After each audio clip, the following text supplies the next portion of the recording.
advice of Leslie Brathwaite, who's a really, really cool guy. And me and my wife got to talk to him and his wife at last year's AES. Basically, the advice that he gave, and shout out to his actual old intern, Jay Brown, who's an amazing engineer in his own right, who I became friends with years ago.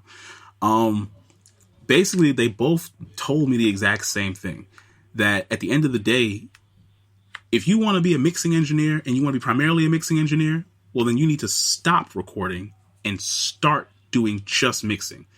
And the word will get out. That does not mean the quality of the mixing has to drop because you're not getting the clientele, which means you gotta stay with it. You can't miss a step. People have to now look at you as a mixing engineer and go, woo, this guy knows what he's doing. And you need to get those. It's not going to happen overnight. You can't just quit cold turkey. But at some point, you will get to the point where it's like, well, I know this guy mixes, primarily mixes. And if you want me to record you, I charge a premium rate because, again, I don't want to be known as just a recording engineer. I'm not saying I can't record. I've definitely decked out the studio with enough great pieces of gear to get the job done. But the reality is I love mixing. And because I love mixing, I want that love to permeate through the records that I touch. You know, when you say you're done with that recording and you feel like you got it there, I want to be the person that steps in and goes, okay, it's my turn now. And you go, what are you going to do to make this better? And I'm going to go, just watch. Yeah. I love that. I love putting on the chef's hat. I love the cooking. I love having great ingredients to start with. I love the face of my clients when they go, man, this record was great. Will, send this off to such and such. Send this off to such and such to master. Or, man, this sounds great. It sounds better than the master from this person. I think we're going to use this. Those are those moments that I live for. I love them. You know? Yeah. I love it. And so I'm assuming you're referencing a ton when you're mixing based on the fact that you're comparing your mixes to these Billboard top 100s, right? So yes and no. Okay. So yeah. I'll you had to know that question was coming, right? Yeah. Well, so my referencing is a twofold thing. When I'm mixing, I import the rough right from the artist. I don't care if it's an MP3 Sure. or WAV format. Irregardless to that to me. I import it, I listen to it, and then I do my job and I start mixing. Now that I'm mixing, you know, I might reference the rough in places where I heard, you know, there was a certain effect or something like that. And I'm like, all right, cool, I can do that. And my goal right now is to beat the rough. That's 100% my goal. Let me beat this rough. And I'm not just looking to beat it. I'm looking to beat it into the dirt. I want you to hear my record and think your rough was exactly what the name says. It was a rough. I don't care what the recording engineer did. I don't care what kind of spice they put on here. I am trying to be the Chef Ramsay of mixing when I sit down. So after that, then at the very end of my mixing, what I like to do is I will hit the play button somewhere in the middle of my mix, and I will go open Spotify and I will play them at the same time. Now, this might work for some people. It might not work for a lot of people, but I've trained my ears to differentiate the different frequency spectrum when it comes to what I'm listening for in a mix. So when I'm listening to my mix and I'm hitting the play button on someone else's mix, I'm listening for the mid-range on the vocal. Did I nail that, or do I still need to do a little boosting? And I'm letting them play at the same time because I'm playing a very similar sounding record. It doesn't have to sound exactly the same, but it's a very similar sounding record. Yes, I know that this record has been mastered, but to me, that's again not an issue here. I'm looking to make sure that I can get close, because this is a finished record versus my mix.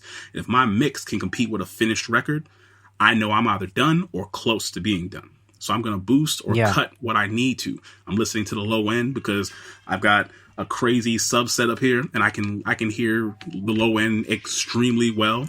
Listen to that. Do they sound similar? Yeah, making my cuts boost or leaving it alone. And then from there, that's it. I'm done. And then I will listen to the mix again and see if I want to add maybe something or cut something here and there. Taking breaks in between. 4 or 5 hours later, I'm done. I'm going to go ahead, mix it down, send it off. And my goal is no revisions. Revisions if I need to. add anything if they're asking for it. That's it. These are my 3 things that I'm looking forward to hearing back from. That's it. And then it's on to the next record. That's it. No matter how many records I got to do that day. So that's how it works. You don't get a lot of revisions.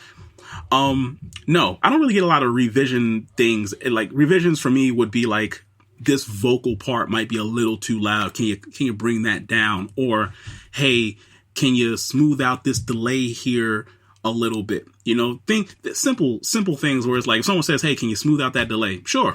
I'm putting a low pass filter on it, and I'm just letting that bad boy ride back until the delay is there and it's just faint and airy in the background. You know what I mean? Things of that nature. Yeah. The small things that no one's really looking forward to being like, oh, no. Yeah, you know? I know. Most revisions are things that only the artist cares about. Yeah. You know, the things that you hear on the headphones that entice the audience further into the record. You know? Yeah. But the days of me having to like remix whole records, that's long gone. That's great. No, it's amazing.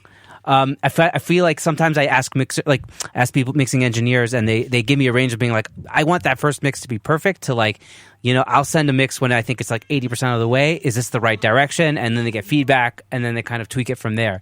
And it's like interesting to see like who falls into what camp and like the range of like, you know. No, I'm throwing that thing out of here, man. It's out of here. Here you go. You like that? And they're like, do this or do that. Cool. And I get it back.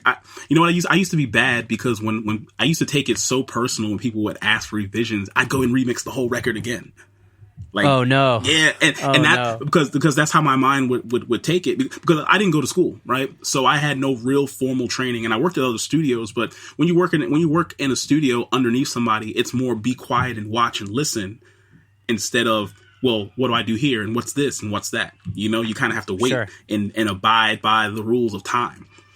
But for me, I never really got that, yeah, do this. Yeah, you can do that. Yeah, that's cool kind of thing. It was work.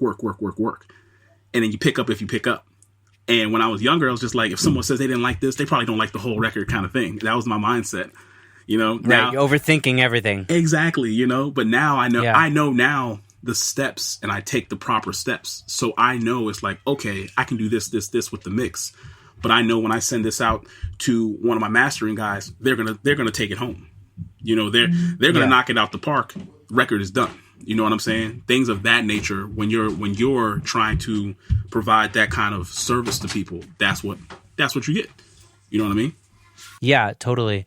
It's funny. I don't take revisions personally at all. And I recently had a friend that I'm mixing for now. He was like, listen, like, he wanted to talk to me on the phone about, like, you know, I don't know, nothing crazy, just like 8 revisions, like minor revisions. Yeah. And I was like, dude, please tell me. Like, I'm happy to hear these revisions. You don't have to feel like you're offending me. Like, really, it's all good. He's like, okay, it's just like the British in me, like that. You know? But there are engineers like that like really belittle their clients and the intelligence of the person, or they make them feel like what they're asking for is the weight of the world. Like there are a lot of engineers I'm sure there are people like that. Yeah. And it baffles me again, because I'm like, like we work for them, right? Yeah. It's wild, man. Totally. I mean, that's just kind of like what you keep on like pounding on is that's not the right way to say it. You keep talking about is like just that, the fact that it's a service industry, and like we're providing for them, like that's what it's all about. Exactly, and understanding that I think is the essential thing. I think the way you're saying it is reminding me of another one of the former guests out of LA, Justin Long, who told me, like, my first mix is a product. Everything else after that, it's a service. Mm-hmm. He's right. That seems to be the same approach. Yeah, because again, it's what we're getting paid for, and so I have to respect that. You know, it's like I had a conversation this morning with 2 of my other friends who are really great engineers, and they were like, "Well, Will, do you have any like hardware to fix, like, you know, weird things that might happen with synths and stuff like that?" And I'm like, "No, because if the record gets to me, I have to respect the producer and the artist's vision." And 9 times out of 10, if a producer tells me there's a problem with a sound and they heard it in post after the recording, then that's probably going to be the first thing that I do before I even start the mix. I'm going to go ahead, identify the problem, fix the problem, and then I'll get to work mixing on a static mix beforehand. And then and usually when I make a static mix, that's it for me for the day. I'm going to go ahead. Oh, interesting. Yeah. I'm very much a student of Chris Lord-Alge and like Jason Joshua and Dave Pensado. I'm very much oh, nice. Let's get this record sounding great off the break with level and panning, and then walk away. Give me some time to inherently see what's going on here. You know, like let me set these mixes up so the next day I can come back with fresh ears early in the morning, something to drink, and sit down and start knocking these out. You know, the worst thing you ever really want to do is sit there and start working on things when your ears might be shot for the day. Yeah. So you basically prep your sessions, I guess, the day before, maybe towards the end of the day, and then you get the creative stuff going in the morning. Yeah, but because it just suits my work, it suits my workflow. Plus, right now I only have the one room, so the other two engineers, they usually stay pretty busy in here with sessions and whatnot. So in those in between times, that's all I can do is get the tracks, import them, read any notes. Excuse me, if there's any notes, import the rough, do all my fine tuning. And then that's the end of that. And that's probably like an hour or less. And then I'll spend any other time that I might have or get in between their sessions to, you know, maybe do fades here and there, or maybe I heard a click here and there, and just take care of the small things. You know, the things that are tedious that make mixing not mixing are the things that I've learned to take care of beforehand. Right. Totally. Yeah. I also find that like my best work, at least in mixing, is like if I get in the studio at the very, very, very beginning of the day and the session's already prepped, then it's just like, okay, let's just do the creative stuff, and like it could be only 2 hours, and that's gonna be like the most important 2 hours of your day. You know what I mean? Oh yeah. Oh dude, it's like I said, I'm very much a student of my mentor people. So lucky for me, I've actually gotten to talk to some of these guys. So sick. Yeah, I'm hoping this doesn't get stuck in the archives. But a couple years back, and you might have to go on like my Instagram, or if you go on my Facebook, I interviewed Chris Lord-Alge for SSL at AES 2 years ago, and so I got to. So this is my life is weird. What do you ask him, right? Like, so no. So and I knew you were going to say something like that. So again, my life is weird, and I'm very, very, very blessed, fortunate, and highly lucky. But I also stay very prepared. So when it was for a competition, I won the competition to talk to Chris Lord-Alge, and not only did I win the competition, when I got there, I'm like, I want to talk to him about things that no one else has talked to him before, because I've read all the articles, I've seen all these videos, but people always ask him the exact same thing.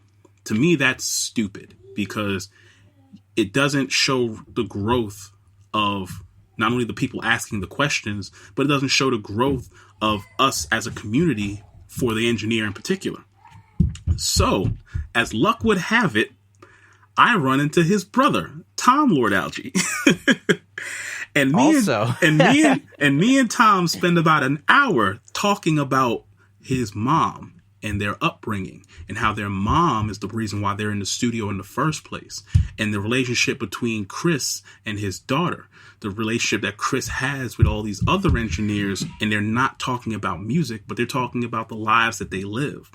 You know what I'm saying? Have his accomplishments in any way shaped him and the people around him in a negative way. Things that people don't normally ask, just because they don't want to bring a mood down or create a certain mood. But these are things that afflict and kind of work with and against every engineer, because we all live a life. And the interview was so awesome. And it's kind of right now, SSL has it on like lock. But again, I have plenty of picture and different audio things, because my team was there and they were all taking videos and stuff. It was so cool, because I got to ask him things about workflow, and I'm like, I got mixed with the master, so I watched you do this, and I'm like, but what's your philosophy on this? Like, I don't care what you use, like what's going through your mind? And those are the questions where it's the one-on-one where I get the answers that I just couldn't find in an article. I couldn't find on this or that, because